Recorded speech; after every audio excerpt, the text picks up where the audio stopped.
glad to see you all. I hope you all are having a fabulous week and want to remind folks to continue to do your work. We're leading up to Indigenous People Day and Thanksgiving, and thank OCUR staff for all of the work that they continue to do over the many years to provide this workshop. So welcome.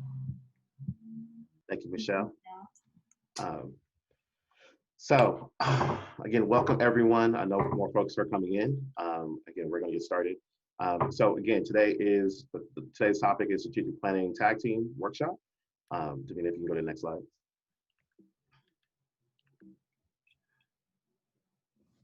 All right, I could take it from here, Sean. So I'm just gonna go over some Zoom etiquette and today's exciting agenda. So good morning again, everyone, as you all are joining us this morning. So we just have some Zoom etiquette to go over. We just kindly ask that you mute your microphone to help keep any background noise to a minimum, and make sure that you mute your microphone when you are not speaking. If you do decide to be on camera, we kindly ask that you position your camera properly and make sure that it is in a stable position and focused at eye level with minimal background distractions. If you have a question, please, you can type it in the chat box, or you can also raise your hand as I let these people in the room. And also, there will be a workshop survey for all of our participants to complete. And we please ask that you complete this this survey so we can better serve you as participants. And we're going to go into the agenda today. So today's workshop topic is going to be on strategic planning, tag team, and we're going to get started right after this agenda, and we're going to go into a warm-up activity where we will break out in breakout rooms. And right after that, we're going to have a panel discussion facilitated by Sean Johnson and our panelists on strategic planning. And following that, we will have a Q&A session. And to close out, we will present some announcements and any closing remarks. Thank you. So, warm-up activity for today. We're going to break out into some rooms, about 2 to 3 individuals. We're asking everyone if they could please give your name, say your organization that you're from, and then if you were going on vacation, how would you plan it? How would you plan a safe and fun trip after the pandemic? And I'm encouraging after the pandemic, because I know some folks are trying to go on vacation now. Like, please. Safety first. But yeah, I'm curious to see where folks would like to go, given the opportunity. For me, and I think I talked to Davina about this yesterday. Japan was one of the places that I was planning to go before the pandemic hit, and the plan was to spend half the trip in Tokyo, go down to a couple of different arcades, and then kind of the second half was to go to the countryside. And my dream was to go to like a resort bathhouse, like just chill in like these hot springs, because they have some around in those areas. So, and now that kind of has been postponed. But I'm curious to hear folks and for folks to share with each other. So, Davina, are we ready to go? Yeah. All right, everyone. We'll see you shortly. How many minutes we put? Like 5 minutes on that? I'm gonna do, yeah, let's do 5 minutes. Cool. All right.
You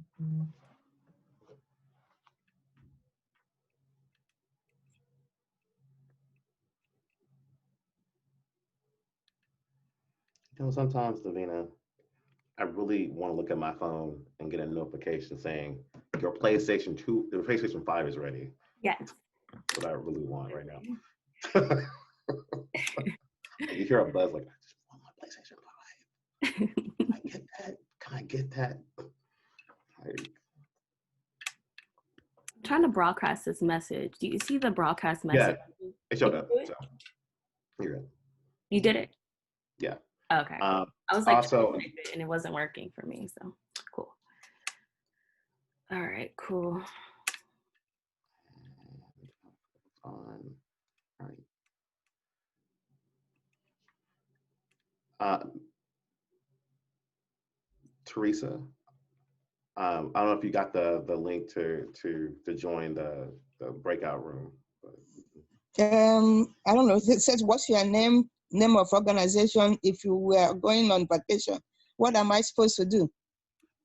We just sent out a link, a prompt so folks can join breakout rooms to kind of talk about that. You should have received one pop up on your screen. Yeah, just as you haven't joined yet. So I'm gonna, oops, I didn't mean to do that. I'm gonna move you over. Okay.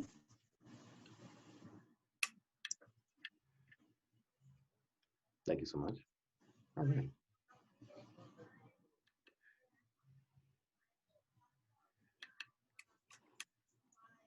Okay, so join? Yes, yes. Join. When I was at Europe some time ago. Dr. His mind is calling. Good morning. I'm trying to find out if there's any word on an authorization. So it happens sometimes. So and again, strategic thinker all the way, really instrumental in some of the expansion efforts with Year Up, and also partnering with a number of organizations. So it is a pleasure to have Mr. Savage here this morning. So with that, I'm going to share my screen, and we're going to go into the presentation. And make sure I go back up to where I was supposed to be. All right. So today is strategic planning tag team. So what I'm going to do is I'm going to ask folks to, again, use the chat. We're going to make sure that questions are addressed at the end. Yet, if it's something pertaining to a slide, please feel free to use raise your hand as we go through this. So again, I want to do something a little different. Last time we did a presentation and then a panel. I just wanted to mix the two so we can just have more of a conversation. We'll see how this goes. But yeah, I wanted to really point out specific aspects of strategic planning that I believe that you should know that will help you with building out a strategic plan, but also having some experts on the call to really chime in on some of these aspects, because again, strategic planning can take folks, I've seen people create a strategic plan in 2 weeks, and I don't know how impactful that was, how much impact it created. And then I've also seen folks spend 2 years doing a strategic plan. So time is really a really important piece, and those little things are really important to know, especially from folks' perspectives and different experiences. So, so I'm going to open it up to the panel for a number of different slides. They will just respond to give anecdotes.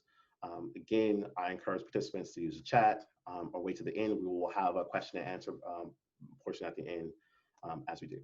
Okay. So I always like to start off with a quote. Being busy does not always mean real work. The objective of all work is production or accomplishment. And to either of these ends, there must be forethought, system, planning, intelligence, and honest purpose, as well as perspiration. Seeming to do is not doing. Thomas Edison.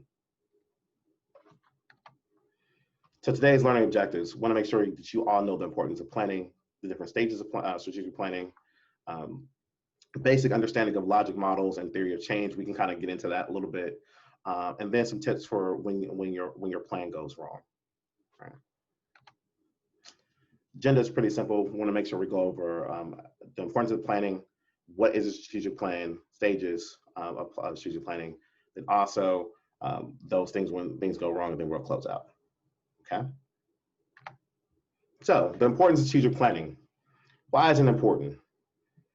Can you achieve a goal or be effective without a plan? Are there any examples of successful initiatives or businesses that don't have a plan? So with that, I'm going to open it up to the panel. Anyone can just chime in on this thought. How important is planning?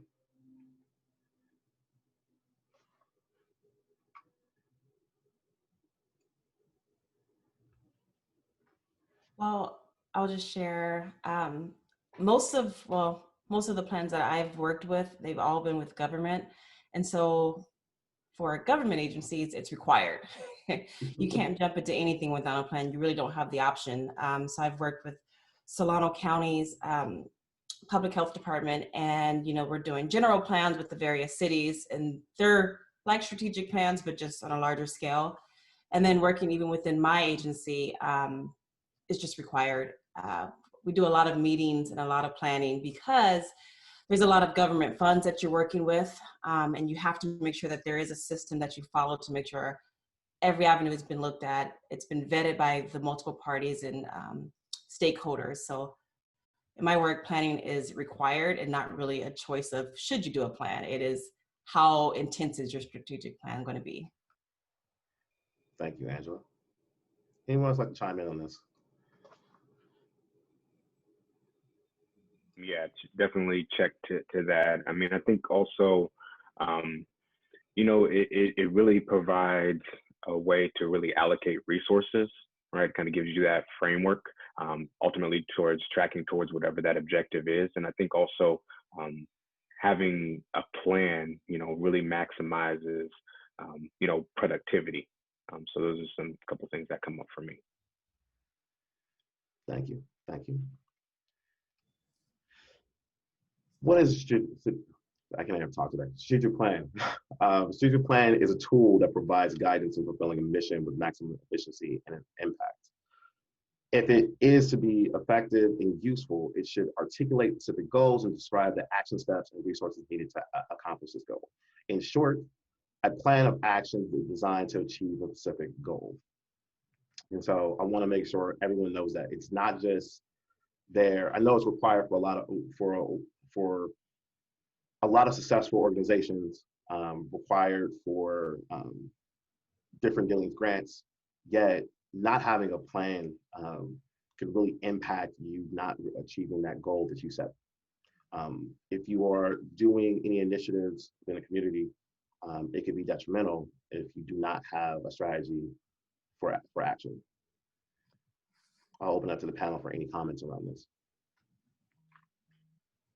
Sean, I want to kind of circle back on my first statement of, it's required, you have to do it. That was my initial, view of it. Now I really do see the benefit of it as well, because things happen.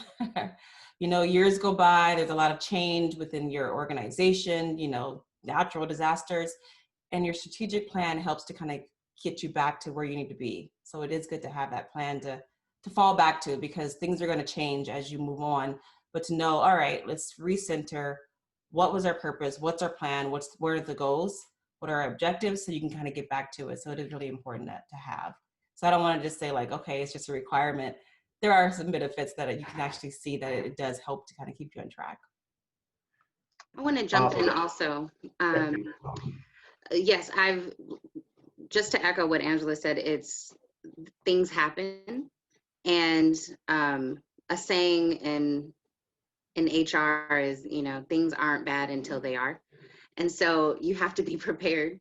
And I've been with an organization that did not have strategic plan, or if they did, only their upper management had it. And so within a course of 3 weeks, all of their directors were gone. and their middle management and canvassers and the staff that was left over to save the company had no idea what the goals were. They were just trying to figure things out. And so it was a mess. It was a mess, and we worked it out. But if we had a strategic plan, if we had these goals that had been written out, that would have at least given us framework. But we didn't.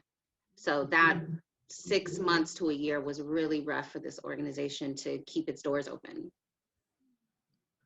I want to echo both ladies. Working for a nonprofit and seeing it done right, it is key to have a plan, because working for this particular organization for several years, I knew that my job was safe because they had a plan. So I knew for the next 3 to 5 years, whether or not they had contracts, us as employees, our job was safe. So it was comfort too for your team that you work with to know that you have a plan and that their livelihood is good, like it's safe. And that also helps them step up and work well as well under pressure when you have a crisis, because they know you have their back as well. And I'm going to echo to the 3 ladies. It is important to document, like you both mentioned, because it gives you the next step. It gives clarity. You know, when things are changed, you know you have a track to follow. So it is important to have documentation of your strategic plan. Thank you. I will also say this: if you were a funder, would you give money to an organization that didn't have a plan? No. A well thought out plan, right? So again, these things are important, not just for creating impact, but also giving you the resources so that you can do so. Okay. So talk about stages for a second. And so, okay, so if you go online, you research, you read all these different books, there's like anywhere from 4 to like 10 different stages of the strategic planning, right? I'm going to kind of combine a bit of all of them and just say, and just really give you the main points of this. So, yet with some caveats, of course, right? So, from what I kind of just drilled down on was the importance of defining the issue or the thing that you want to address, right? So you're going about your organizations, you're trying to do this initiative, but really drilling down on how you define what is the thing that you are trying to address or the thing that you're trying to change in the world. And that's going to make the difference on your strategy. The next piece is your vision, mission, and your goal or goals of your organization. If they are not in alignment with your strategies, then you need to have another conversation because these are the foundation pieces of your organization. Then we're going to talk about creating the strategy, which is, there's some different steps to that. And then we're going to talk about reflect and then debrief, because after you implement something and you do it, you need to kind of sit back and kind of talk with your team around what just happened, right? Or things need to change. So things to consider before, maybe even during.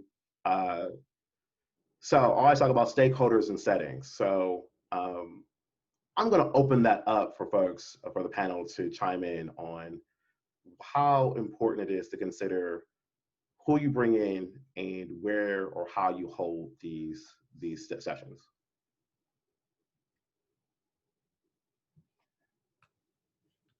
Well, I will just give an example of the latest strategic plan I've been working in partnership on. Alameda County, they're revising their entire homeless network system. And so part of the planning process was to bring in really important stakeholders, folks who are providers working in the system, people who have lived experience, other agencies that may have some kind of work that's related to it. So really making sure that they have a good group of folks who have an interest in it, or the system affects them directly or even indirectly. And then the other part is the setting that they did. We did a lot of focus groups and making sure that we can have systems set up where folks can get together and talk. Now, of course, this is like pre-COVID. So we're able to be in the same room and talk and have these meetings.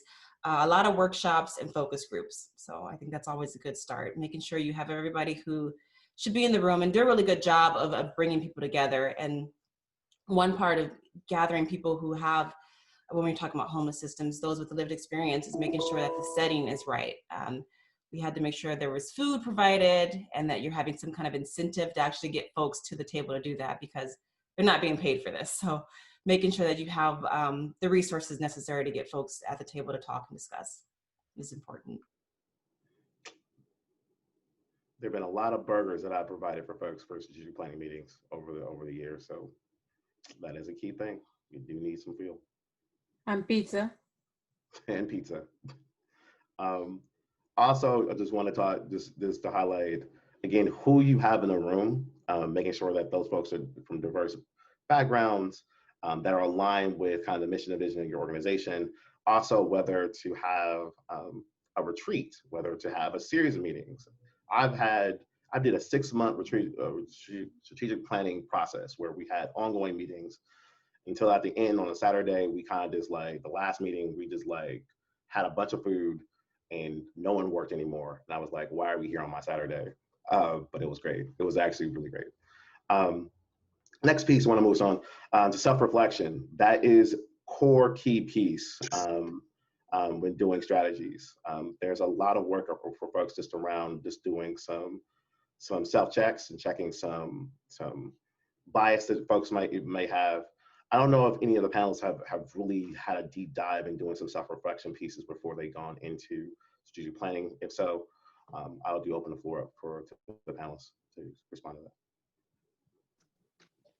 I'll share. We are working on strategic plan now, and the self-reflection part for me, I think of even going back to the stakeholders and setting. When we have the meeting, have to reflect on, did we really do our best effort in making sure that although it was a diverse group, did everyone get a chance to really give input?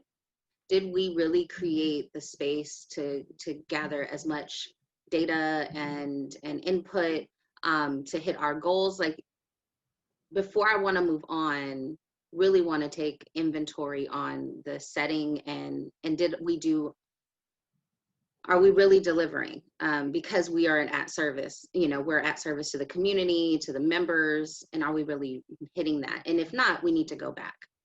And the times, even right now, working on a strategic plan, considering COVID and what's coming up, and although we're professionally showing up, how are we showing up? And do we need to make some adjustments to our planning timeline? So that self-reflection is, I think, so key before you move on. I love that. All right. I'll move to the next piece, which I truly appreciate, is doing research, some data, collecting some information. Angela just spoke about doing some focus groups, making sure some workshops, making sure that we have that information there. So I'm just gonna, for time's sake, I'm gonna just move us along to the next piece. But I love data. I love it. I love having information. That's where it was. I love having it. I will put a caveat to it, just making sure that you have an idea around what you're trying to address, because you might not necessarily have the issue or the thing fully formed. Yet it would be helpful to get some census information around your demographics. If you do have a target group you want to support, census data, making sure that you do some research around past participants, this and that. So just doing that pre-work will help you in the long run with doing. And then the last piece I really want to get into just a little bit on budget. And I put an asterisk there because this one is a little tricky. And I don't know if anybody wants to talk about how budget can impact your strategic plan.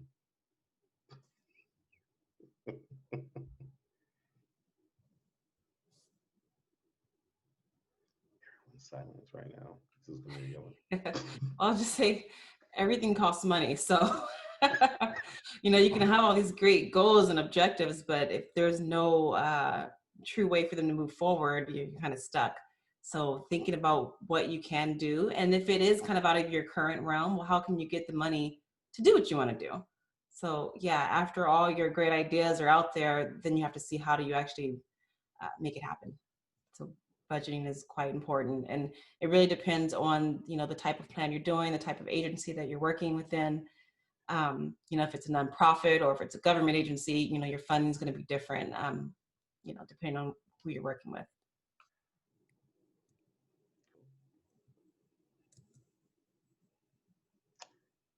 Anyone else?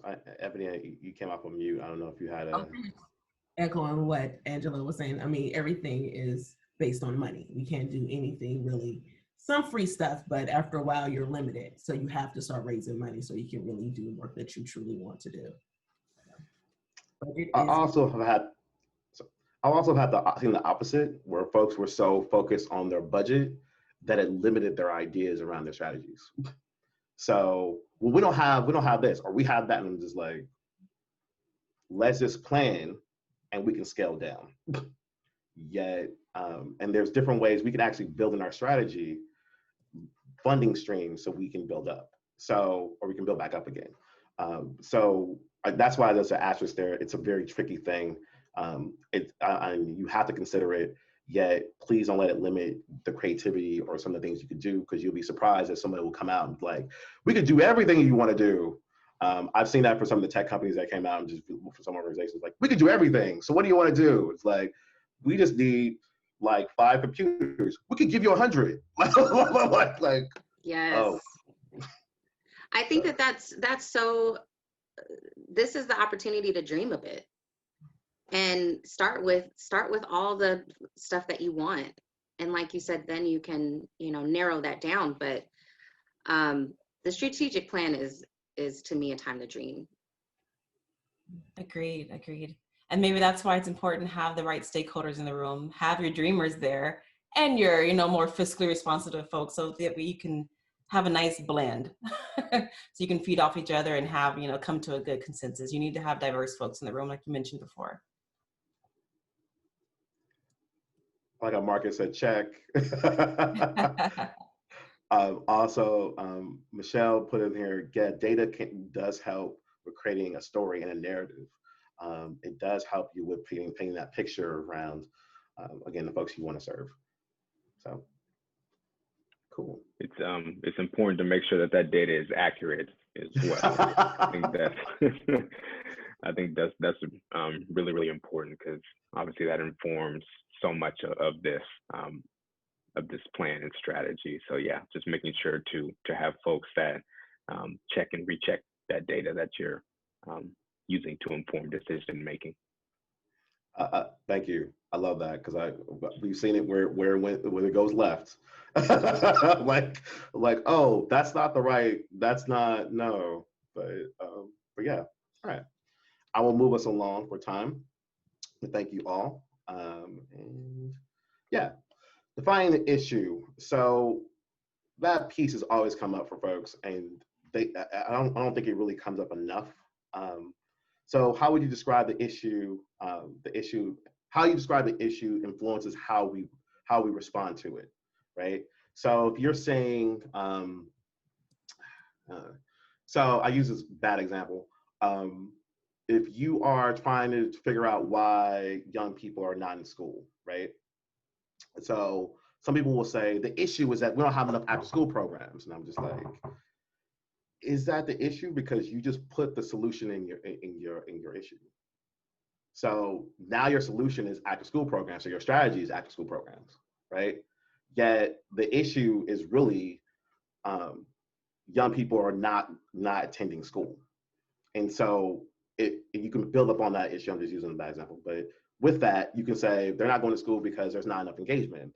There might be some things that are happening within their schools. There might be gang influences. There might be, there should be a multitude of different strategies or solutions that can come out of it, right? And then the other piece, when we're talking about issue, why is it important, right? And so I will go a bit about like go back to the mission, and then also even the funding sources. You have to articulate why this is important. And especially if you want to rally folks behind, especially if you want to really move this forward. My issue could be that I don't have enough pencils, right? And I'm just like, and it's important because it's important to me because we need more pencils, right? Versus youth, young people are not in school. It's important because we have a lot of folks that are, a lot of young people that are not being educated, a lot of folks that are really engaging in different activities that are not helpful to our society. We have, it could be a number of range, right? So really articulating that is important. So I don't know if anyone wanted to chime in on this topic before we move on.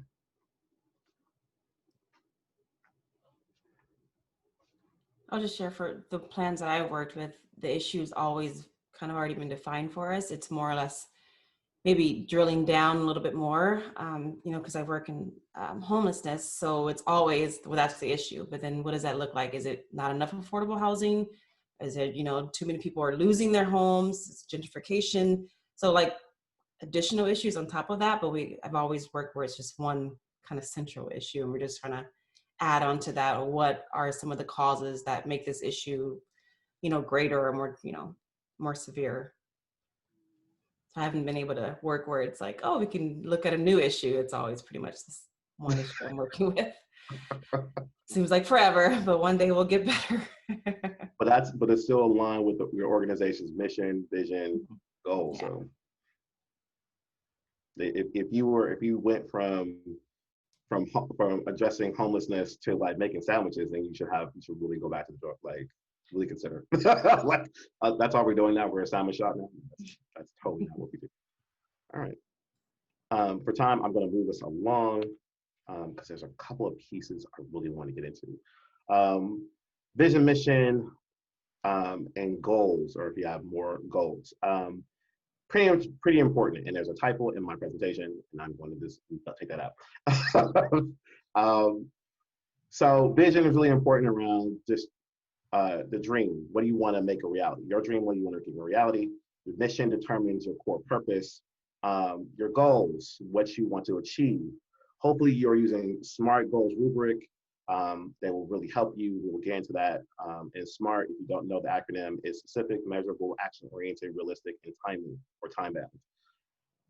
And then the other piece around this is values. What are your values? What are your organizational values? It will help with influencing where you go. I'll open up to the panel on anything resonating from this point, on this slide.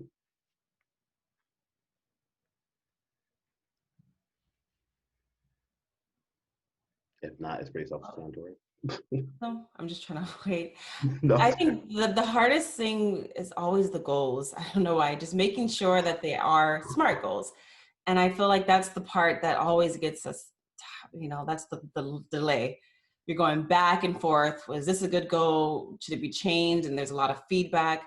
I mean, the vision, the mission, you pretty much define just from what your organization is. Same thing with the core beliefs, the values, but the goals are always the hardest part. And I feel like it always spends the most time on that. Once you can get the goals and the rest is easy, but that's always my hang up, I think. I shouldn't say hang up, but that's always where you're getting the most discussion and back and forth with your group, how to really nail down what the goals should be. Yeah, something that's coming up for me. I've actually experienced it a little bit differently, right? So thinking about organizations that really focus on the mission and nothing else, right? So there's no vision, there's no goals, there's no values. So it's easy to really get off track. So I think for me, just kind of being mindful of that experience and what that looks like has helped me in past strategic plans. But yeah, I've just seen instances where organizations solely focus on the mission. They regurgitate it time and time again. However, it really doesn't mean anything, and it really doesn't help them ultimately get to where they're trying to be. I really appreciate that, because it's a funny thing that these things should all be in alignment. and your mission is not marketing material. It is what you do, and your vision is what you're trying to bring into reality, right? And yeah, I just seen it as a brand thing for some organizations as well. All right, cool. I'll move us along. All right, cool. We do have a moment to get into breakout rooms. I'm probably going to make it just 5 minutes real quick. So quick breakout rooms, we're going to split you off into, hopefully we can get 5. We can get 5 breakout rooms, maybe 4. We'll do 5, we'll just do 5. And we'll have each panelist be a advisor. And so what you're going to be asked to do is to come up with a vision, mission, and a vision statement, a mission statement, and organizational goals for your imaginary organization. So it doesn't have to be your organization. It could be your imaginary one. And I was going to put you in teams, but I'm just going to ask all of you to kind of just play around individually with it. Instead of 7 minutes, we'll just do 5. And we'll put you in rooms in a second. So Davina, are we on track for that? Those breakout rooms? Yes, we are. Just one moment. Cool. My apologies. I hope it doesn't. I'm not trying to rush. I'm not going to rush anyone. Zoom life. Have patience. That's my advice to everyone.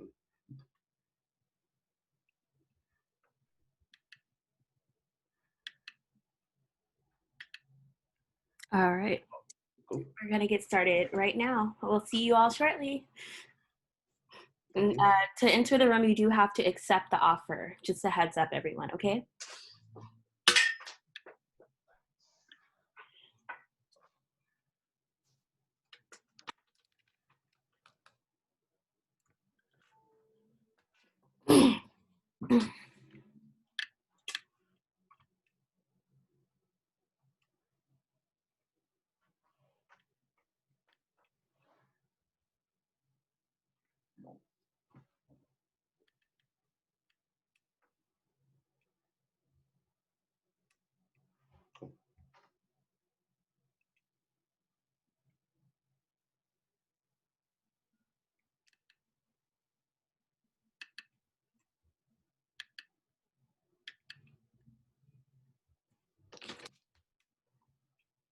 All right.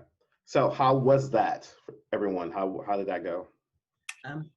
My group, it was started off a little shaky, trying to figure out how to create this fictional organization, which was the hardest. And once we figured out what the organization was, it was easier to kind of think of the mission and vision, so to speak. But we did start with the mission first before we started with the vision. And now, yeah, I like that. People were like, it was good, but it's too short. And yeah. My whole piece, and I'll give you the trick. It was supposed to be short. The whole thing was not necessarily for time, but I just wanted you to get into how difficult it is to create a vision, mission, and goals for an organization, and how these things guide everything that you do. And this is why folks come in and consult and actually facilitate our process sometimes. Even when we talk about strategic planning, having someone come in to possibly even facilitate if you have the budget or the capacity for it. Because when you get into the weeds of things, these little things can actually change the whole entire trajectory of your strategic plan. And someone had their hand up. Mario, you had your hand up. Yes, I was in the breakout room by myself. Oh, so. no. I'm sorry. Oh, no, it's all good. It's all good. All right, you're gonna special time with me at the next breakout room, right? You can. I don't know if you can brainstorm yourself. Yes. Move you to the other room, and then you just have to accept it on your end. I don't know what happened with that, so sorry about that. Oh yeah, it's all good. I had a lot of self-reflection. Yes. that was the wellness room. That was the wellness room. Yes. I named my Musa moment. Anything else before we move on to the next slide? All right. Yeah, I just gave away the trick real quick. I was like, I made it short purposely to make it difficult. And again, people spend a ton of time just doing those pieces before they even get into, or even reflecting on their vision, mission, and their goals before they even go into the strategic planning process. So we're going to talk about creating a strategy, and we're going to get into that a little bit. So here are some pieces to consider. Your SWOT, which is strengths, weaknesses, opportunities, and threats, action items, objectives, and milestones, and then we have more things to consider. And I put them in a way where we're looking at it from a piece I'm going to talk about in a second. Inputs, activities, and outputs, and outcomes. Okay. I don't know if anyone want to chime in on that, and our panelists want to chime in on that for a second.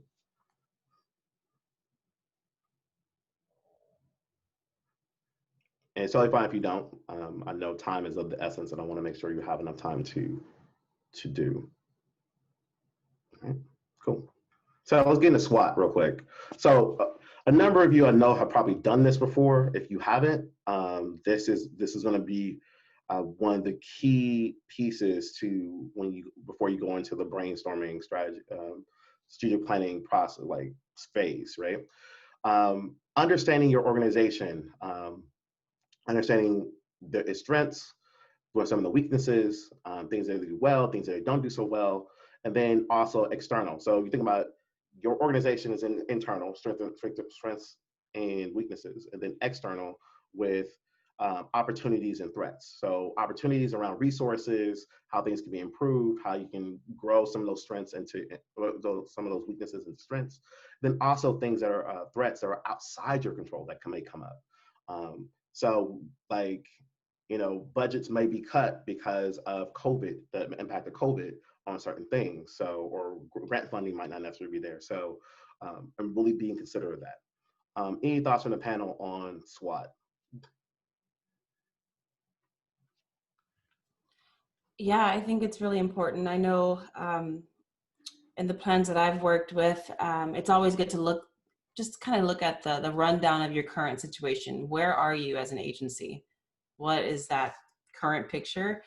And being able to look at like a snapshot of what potential pathways you have to get to, what pathways are open, what potential pitfalls you may come across, and in seeing what your available assets are. So it's really important just to be able to get a full picture. Where are you at? Where are you going? And predicting the future and what could happen. So that way you can have a really good analysis of what this plan should look like. And so I know that's been helpful. I mean, sometimes you may be like in the red, and so you need to see, okay, well, we're in a deficit. That's our current situation. How do we plan to get out of that? What are our strengths to do so? Who are our allies to help us get out of that? So it's really been important for the work. Anything else coming up for folks? All right, for our next piece. Action items, actually creating the activity or the outputs. So when taking action, always encourage folks to really think about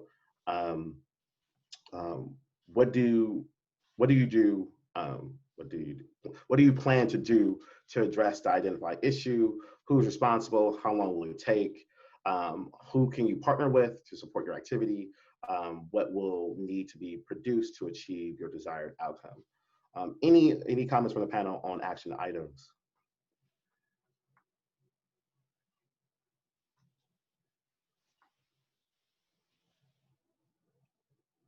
No, it's pretty self-explanatory.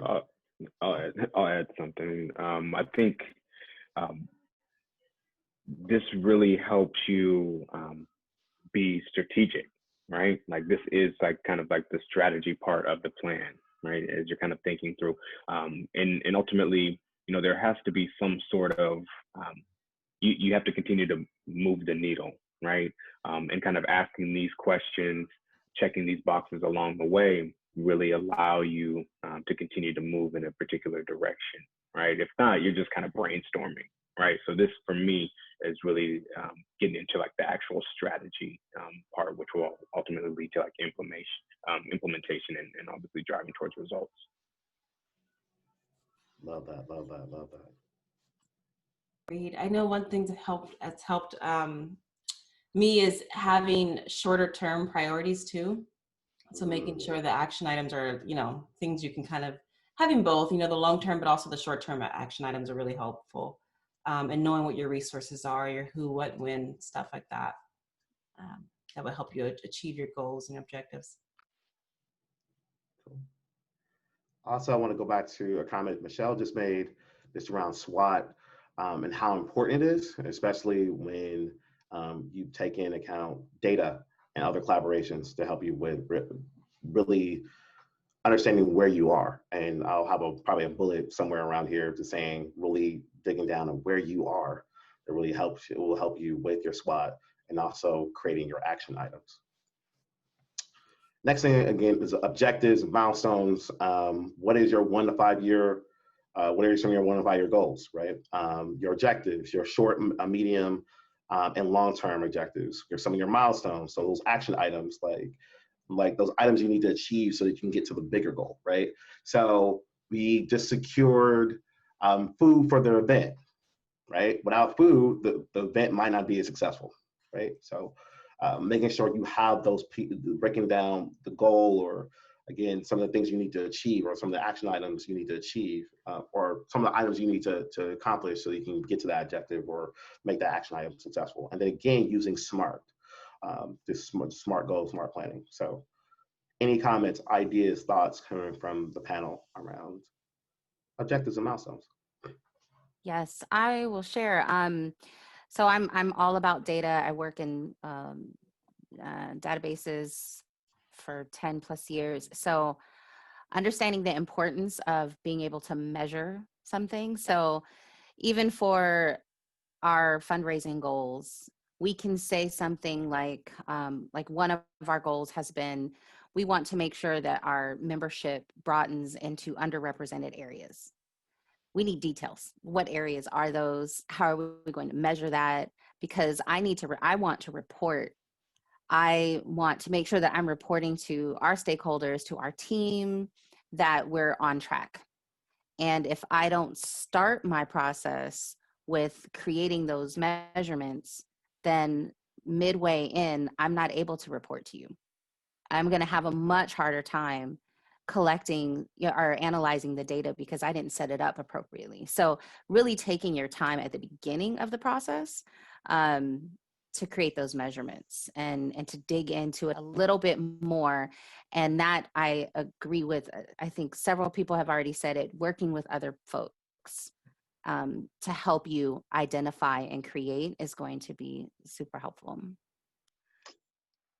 Thank you, Kiki. Another thing that just came up, and I'm going to put Stephen on the spot a little bit, is being mindful of when you have so many different folks in the room and you're having some honest, courageous conversations, to be diplomatic, to be tactful.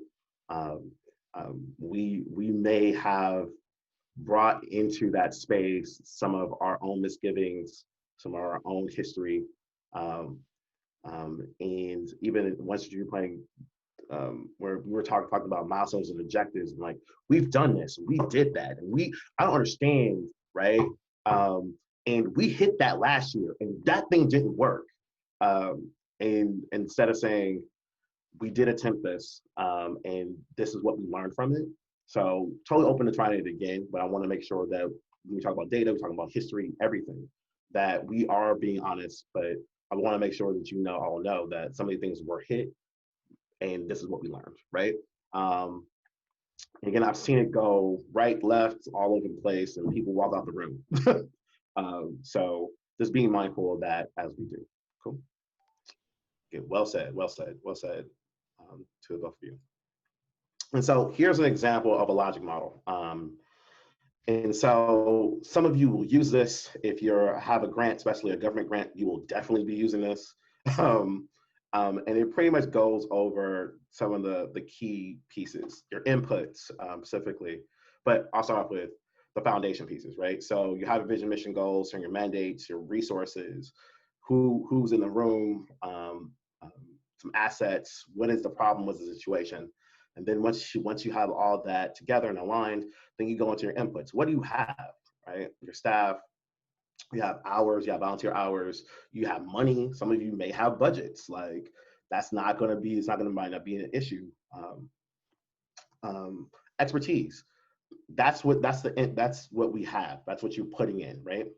And then we talk about your outputs, with your participants, your activities, some of your direct products. So who you're going to reach, right? And so you're targeting a specific outcome, or a specific demographic, or a specific thing, right?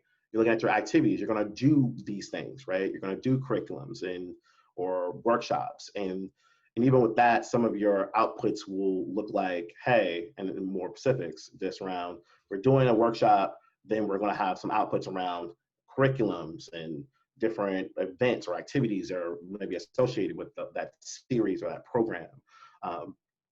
Some deliverables, some maybe some training that you'll be doing or facilitating, right? These are the things that you're going to be doing, right? And then what you're trying to achieve. So remember, outcomes are not, people think that outcomes are just like, hey, like, it's not, it is pretty much what you're doing is you're trying to say, when we do all these, we put this in, we do this is what we hope to achieve. It may not necessarily be what actually happens. Okay, so when you're forming this, you are doing this off of, like, again, what you talked about, off of data and research, maybe past history, right? And so even the short term, it may be we are looking to change outcome, change attitudes, give some people skills. In the immediate piece, and again, it's all broken out into short, immediate, and long-term goals, right? Intermediate, sorry. And then you might shift from attitudes to really shifting behaviors, right? To different practices, to decision-making, to policies. And then for the long term, you're looking at more systemic changes, right? You might change different cultures within society. You might increase the economic wealth of organization or individual, right? You might be looking into doing more initiatives on a grander scale. So that's kind of some pieces we'll look at when we look at logic models. Again, I'm not encouraging everybody to be a master of after today, but want to make sure folks are familiar. Any comments from the panel around this? I didn't mention a couple of different things, I'm sorry. But go ahead, panel, if anybody has any thoughts.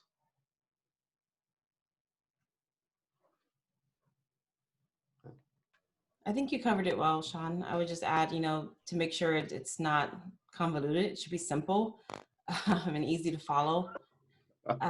Yeah, right? All over the place. Yeah, exactly. Just making sure that it doesn't get too much. Yeah.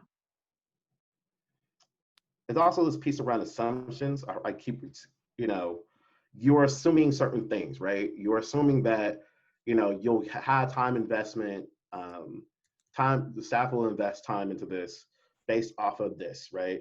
And then you're also looking into some internal factors that may play a part in some of your outcomes or how they may shift. So writing that out, and I'll show you some examples in a second, just how they may look.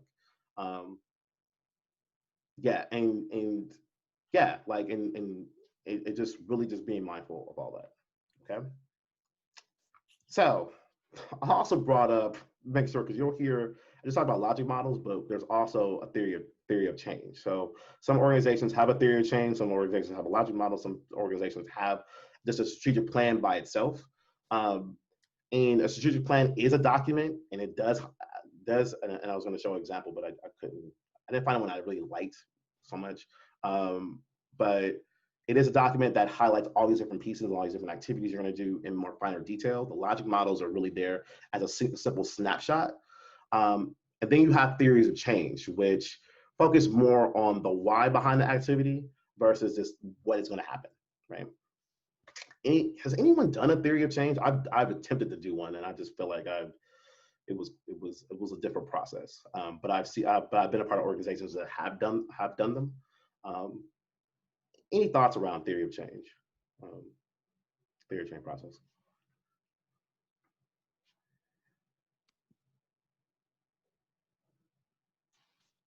Explain that again. Yeah, I mean, okay, and I'll show you an example, right? So this is a theory of change. So it focuses more on the why versus the different like pieces, the why behind the activity, the why behind why you're going to do this. They're a lot prettier. I will say that, because a logic model, and I'll go to the next slide. A logic model look like this, and it's just like these columns. And this is a prettier version. Usually they're really simple. But it pretty much goes inputs, outputs, outcomes, right? Logic models, I mean, theories of change, I mean, can go from, I'm gonna move things on my screen, go from like, here are our assumptions. This is what we're gonna do. This is the why behind we do things. We believe that relationships, human capital, resources are really the piece, the information that these pieces really get us to our activities, right? And that's what our activities are going to be based around: building relationships, building human capital, building financial resources, right? And then from there, we're going to be doing these campaigns to do collaboration hubs. We're going to do more incubator trainings. We're going to do multi-stakeholder initiatives that will lead us to folks being more knowledgeable about these things, having community change, and then also creating more active, long-term, creating more active citizens, right? As you see, it's a more holistic approach to strategic planning, or outlining your strategic plan in this graph form or this simplified form. But it goes deeper into the why, or the rationale behind why you're doing, versus where we have these things and we're just going to do a workshop. And then that workshop will hopefully increase the knowledge of folks. But I want to show you both, kind of both versions, because you'll see some organizations that have one, that have another. If you want to go deeper into the why, especially if you have a lot more data around it, it's a cool way to go. Any comments, concerns, questions? You can put them in the chat. Panel, you are on if you have any thoughts around this. So I have something that just kind of came up with off the top of my head. So thinking about, so say for example, there's a, maybe like a nutrition program or assistance program, right? So kind of the problem or need, right, might be families suffering from like poor nutrition, right? And as a result, that kind of leads to health problems. The intervention, in a sense, is kind of like nutrition education, right? Or even maybe referral sources. And then kind of that intended outcome, obviously we're trying to track towards families becoming healthier. Does that help? Is that helpful at all? Just kind of came up with that off the top of my head. No, that's pretty much what it is. I mean, again, if you want to go a deeper dive, if you want to keep it simple, it's totally up to you. I just want to make this presented to you so you're familiar with it. So if you are going to an organization, or if you're planning on doing a strategic plan, there's a couple different ways to do it, and some of those ways are kind of are very interesting. Yeah, and I think in addition, the framework itself can be a little bit stifling, right? So I think it's just to Sean, to your point, I think you can go a lot deeper than the example I provided, right? But also just remember, like, it's a framework, it's a tool, right? To just kind of guide you, not necessarily have to go through and check every box, right? Exactly. These are all just tools to help you with, articulating your strategy. So yeah, and you don't have to use a theory of change. Like Estelle, if you don't want to use it, you don't have to use it. And again, I'm showing you prettier versions of these things. Sometimes they're very simple. They are columns. Here are some rows. Here are the categories. You pop them in, and then you're done. Even with government grants, they do not require a pretty form sometimes. Yes, Michelle they do love these things. And they do love the time and energy that you're putting into your blueprint, okay? So if you're looking at different funders, different foundations, they love the creativity. Because again, I think that's why one of our organizations, we went to a theory of change, because they really love to kind of dive a deeper dive. Okay. All right. I'm not going to do a breakout room just for time, because I want to just open it up for more conversation. Because I was going to have you play around with doing a logic model. Encourage you all to play around with it. I'll put some resources at the end, so you can have those links and kind of go from there. But I'm going to kind of go to the last process of it, which is implementing and monitoring. And I'm going to open up the panel for like implementation, because it's how you know, let's talk about your experience with implementing the plan.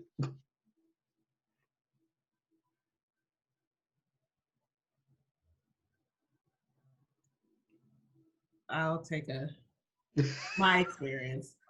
You already know how I am.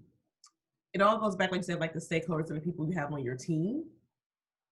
If you're able to be successful in implementing it, because you may be in that room for hours, days, weeks, come up with great plans, but then when it comes to implementing it, everyone may not be on the same timeline, although you agree on the same timeline. So now you got to hold your team accountable in order for you to actually do the work you need. So my experience, it has been really good in theory, like working it out, but as far as implementing, it hasn't went so well. Yeah.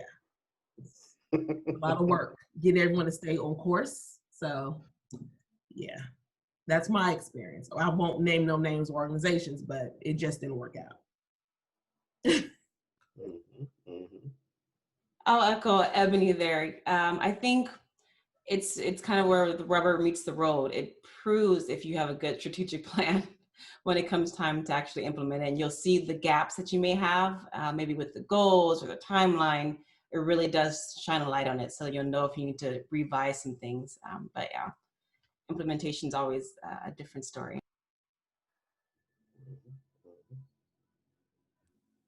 I'll share. I'm laughing. Just Ebony, I felt that. I have definitely had the time where we're in a room and everyone has great ideas and opinions. And then the folks who actually committed to the implementation out of maybe a room of 10 ended up being 2 or 3 who wanted to put in the time, because it takes time. And so we would go back and forth.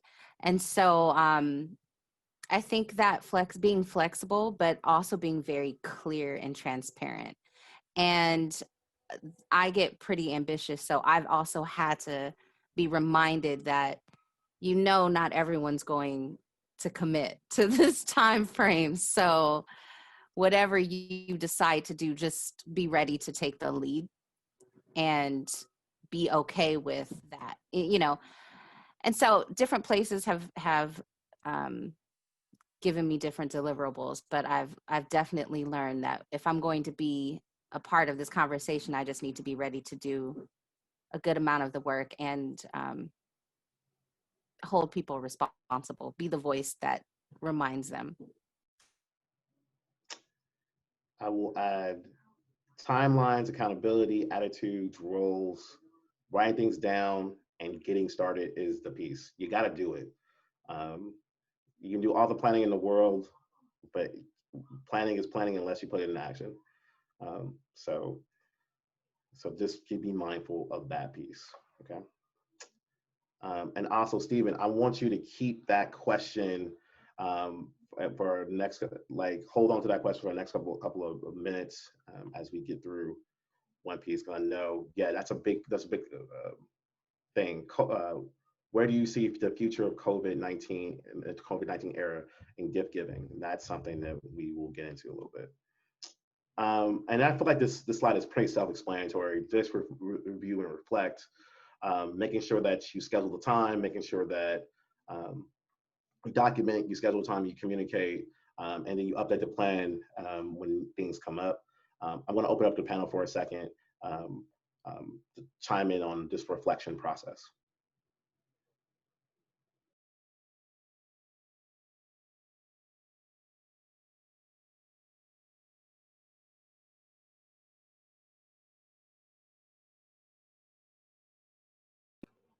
I'll just share your first bullet point here, where it is meant to be fluid, goes back to the point where we said, as you try to implement it, you're going to see there's some changes that need to be made and some modifications, so that way it can actually be successfully implemented. So it's true, you're going to be modifying and changing, and as things occur, things that you didn't expect to happen, you'll always have to be able to be flexible and pivot. And keeping folks accountable, like Kiki and both Ebony and Kiki mentioned, keeping folks accountable. You'll have to be the leader oftentimes, but keeping folks accountable and just being able to be flexible to continue to push forward is important. Just to echo what Angela said, also knowing you may have to pivot. That's where the flexibility coming in. You may have to pivot. You can't be married to that idea or that plan. And it's okay. And it's not like you failed. It's just now it's not working, because you're reviewing it, you're looking at the data, you're like, okay, we have to make adjustments, and being comfortable making those adjustments and not taking it personally too. And with that, I will move us along. There's this cheat sheet here. I'm going to put this also in the chat at the end. That really kind of breaks down the process. If you want to utilize that, it is there online on strategy. So that was really great and helpful. And there's some tips. Things to consider when doing your plan. Make sure you have a diverse team. Make sure I move some stuff out the way. Allow time for big picture strategic thinking. Get full commitment from key people in your organization. One time I did a strategic plan and I did not do this, and this impacted my plan greatly. And also building the capacity in to teach folks. Folks might not know all the ins and outs of your program. They might not necessarily care to do that. Yet, if they don't know enough so that they can actually commit and do buy-in, then again, that could be detrimental. So you might not have a director or even your CEO or ED on board 100%, and it could undermine everything. But yet, so I tell people to plan out beforehand, have a conversation, make sure they're on the same page. When you get those folks involved, that plan will go. Yes, also keep people outside. Yes, as outside the management team. You need to have all people, all places, all folks involved. Allow for open and free discussion. Don't write your plan in stone, like we just talked about, making it flow. Clearly articulate next steps after your sessions. You got to have those action items and make your strategy a habit, not just a retreat. And I will open a panel on that note with making a strategy a habit and not a retreat. We can go on that.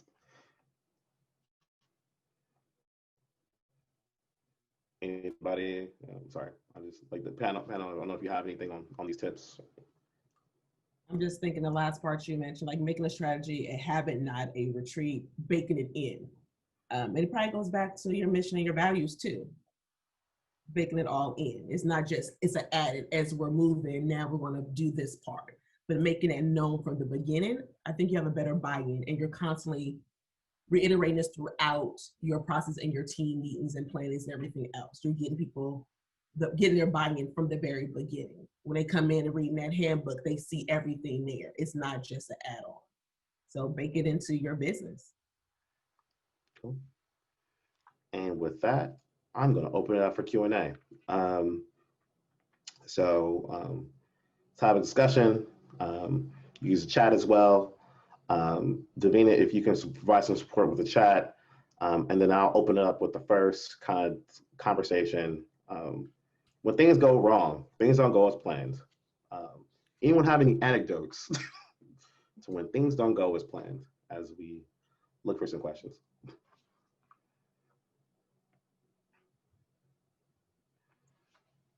That's the question you posed? Yes. When things go as planned, what do you do when things don't go as planned? Reassess and pivot. That's all you can really do. Just reassess and pivot. I mean, it's simple, but it's not as simple as been stated, but that's what you have to do. You're forced to do it. What we did, I mean, we're in the time of pivot, right? So this year has has challenged in all of us. And so what we had to do was we looked at we already have a strategic plan, right? That was established, that's in writing, that takes us through 2022. So before, or as we started to pivot, we had to kind of go back, take a step back and look at who we are as an organization. Let's remind ourselves, because we also get into this flow of just delivering. And we had to reassess, what can we do, still hitting these goals and these strategies, but maybe it looks different. It's going to have to look different. And so everything that we had already on the calendar, we looked at each thing that we already had planned and pivot, get the buy-in from our staff. We have a small staff, so that was easier for us. We got the buy-in from the staff first, took it to the board and to our membership committees. But it all, thankfully, because we had a strategic plan, it all comes back to that. And it was much easier for us to pivot. That's a great example, Kiki, especially in this year that we've all had to endure. But having your strategic plan, is your framework. It is your backbone, so that way you can always go back to it. And you're looking at, well, all right, things have changed. How do we stick with our mission, our goals? How do we manipulate it and change our strategy to continue to meet those goals? And that's what we've all had to do in this crisis. Well, what adjustments need to be made, so that way we can continue with our work, because the work doesn't change. You have to continue with your mission. It's just about how do we approach that safely and effectively, and with all of the new restrictions that we have. So yeah, I think that's a great example you gave. I will go back to Stephen's question around gift giving during COVID. So what does the future of gift giving look like in the era of the pandemic? And how does that really impact strategies moving forward?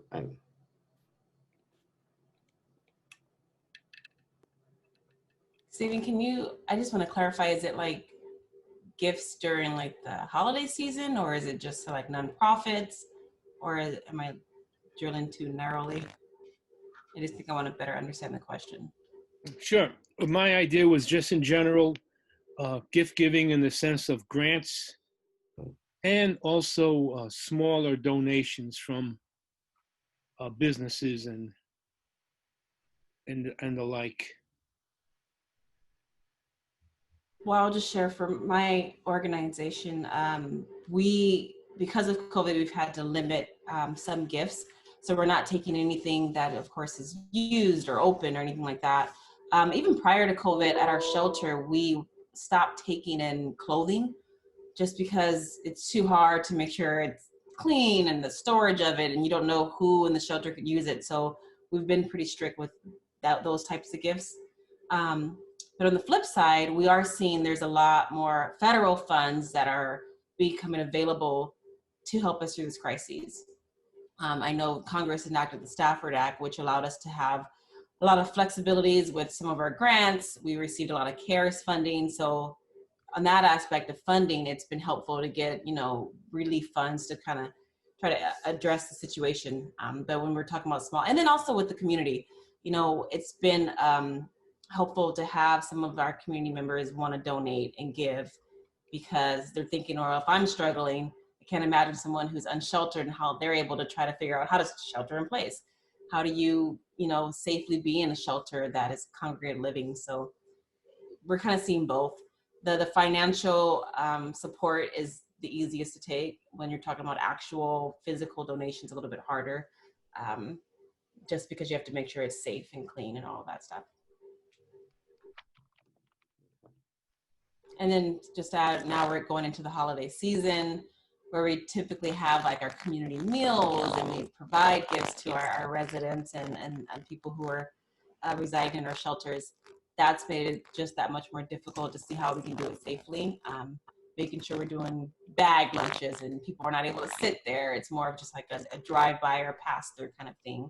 And then working with volunteers, we have a lot less volunteers because we have to make sure things are safe. So a lot of adjustments due to COVID. Even thinking back to Veterans Day, that's one of our big holidays, and we usually do a big barbecue for all of our vets and stuff, and not being able to do that, but looking, well, what could we do instead? Maybe it's just small gift cards and bag lunches for folks. So a lot of adjustments, as I'm sure you all have had to make as well.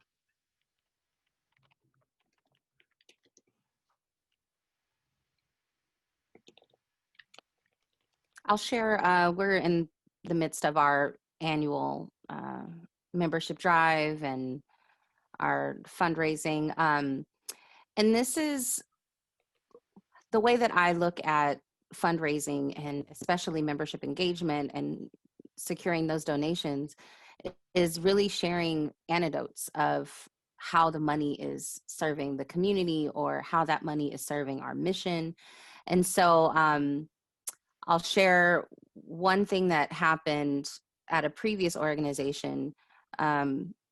We had publications that were filled with encouragement, and so everyone knew they wanted to support this. But what happened was we'd hit a point where the donations weren't coming in as much, and so I wanted to share how far their dollar actually stretched.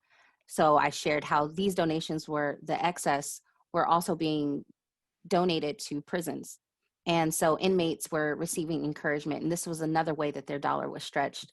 And I think right now what's going to be important is sharing with our supporters the details of the work, not just what's reported in our annual report or on our website, but some of those stories of how their dollars are stretched and how our work is really impacting folks.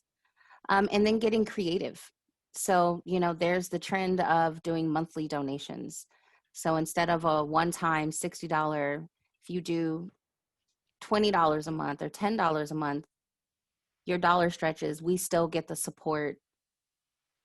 We get more than we would have gotten. So I think that it's the time to get creative and really sharing some of those stories of how the work is really impacting individuals and using qualitative data. We'll have one more question, and then we will move to our closing.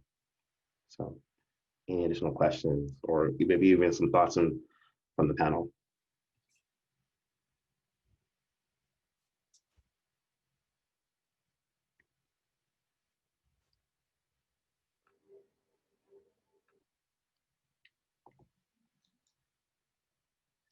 Thank you, Estelle, for that comment. Just around securing funds, making sure we do have more resources, but also getting access to those funds. Yeah. I have a question. I'm not on the panel, but I was just wondering if I could ask this question. This is open. This is open for participants. Oh, okay. I'm sorry, I did not clarify that. Yeah. Okay, cool. I'd like to ask everybody, what do you think the viability drive? Sorry, it cut out just a little bit. Can you repeat your question?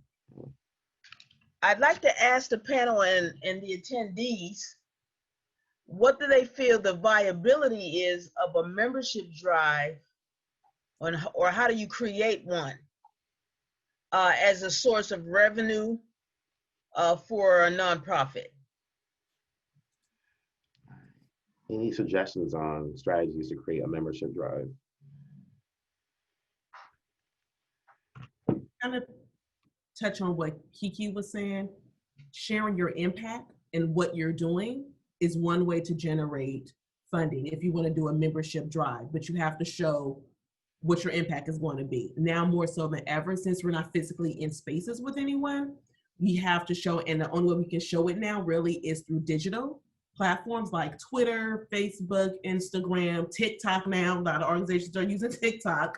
And from my experience now working with a nonprofit tech company, and our strategic planning is around getting at our mission, like what we're doing, like highlighting everything that we're doing, and also providing free services as well, whether it's mental health workshops, whether it's how to level up in the workforce and how to pivot from a physical space to a digital space. So we're providing services that are free, and then also on the back end providing fee-based services after we've given a certain amount of free services to get their buy-in and to get their trust and continue value for them, because it has to be a continued value for that person to donate or to give or even to purchase something on a recurring basis. Okay, I think that's the main thing, because I know the perks have to, I think it sounds like they would have to be in balance with, you know, like you said, the buy-in. I mean, for our organization, it's got to be more than a mug and a, let's say, not a zip drive, but a thumb drive. You know, if you come in as a new member.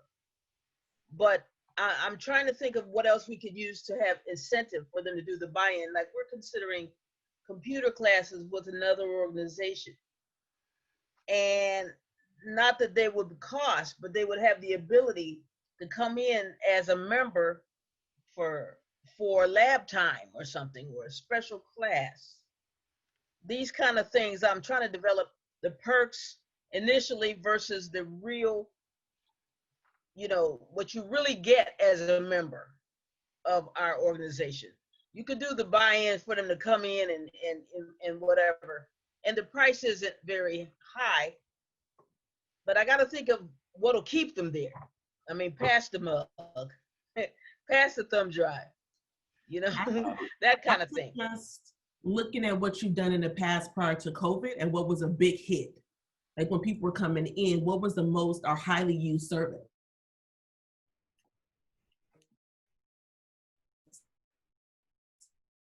Or things people were saying they wanted the most. What your audience needed and what you were providing for them that kept them coming back through your doors day after day, week after week, month after month. You're saying pre-COVID though, right? To think about pre-COVID. Yeah. Okay. Yeah, and what have you done and pivot from there? But definitely look at what your past offerings that got them to get out of their bed, drive to your spot, and sit in your office. Right. I know for us, you know, we had town hall meetings for vets. They enjoyed coming every other Saturday, every other month on a Saturday. Camaraderie, coffee, donuts. They get a chance to talk to the veteran reps, get their questions answered. That was very powerful. It was gaining traction pre-COVID. The minute COVID came, it hit.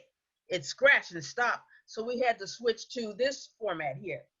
And that involved teaching vets how to use the platform. So you had to stop and pivot and teach some of the vets how to use Zoom. You know, whereas they can just come to the library, sit down and get the information. Now you got to there's a step before the step. But you know so, that's a story right there, right? And that's even an example of how to get other funding or get other donations, sharing that you've done, this is something that your organization is doing. That story in itself is one of those anecdotes sharing your impact. Okay, that's cool. I got a lot of them then. So thank you all for your comments. I really want to make sure I shift folks to the chat. Michelle put a really great blurb just around philanthropy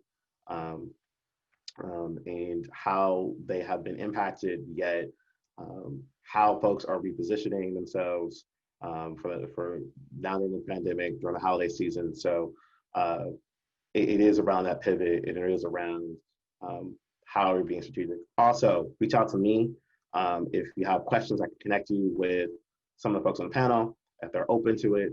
To some of the folks that we connect with, and so that way you can get that information that you need. Again, we do have consultants here with the organization that can help you with planning these things out. I'm also available if you just want to talk to me as well. Again, we are always here to do. So really quickly, just want to plug our next workshop, our nice celebration is our One Voice 2020 Faith Leadership Forum. So you're all invited. It's going to be Thursday, December 10th at 1 p.m. just after lunch, because usually we'll have it around lunchtime, but now we're going to do that. And we're going to have a bunch of guests, folks from the community, really talk about what leadership looks like next year, moving forward, beyond 2021. How we can do, or how we can move. So I will encourage you all to attend. Please join us. It should be a great opportunity. With that, I'm going to hand it over to Davina to talk about our evaluations. I just have a quick question. Are these slides going to be available to the attendees? Yes, we will post. I will post all this and more. I'm going to even post some things right now in the chat so that you will have all these different slides at your, so you can review them at your leisure. Okay, thank you, thank you, thank you. Mm-hmm. All right.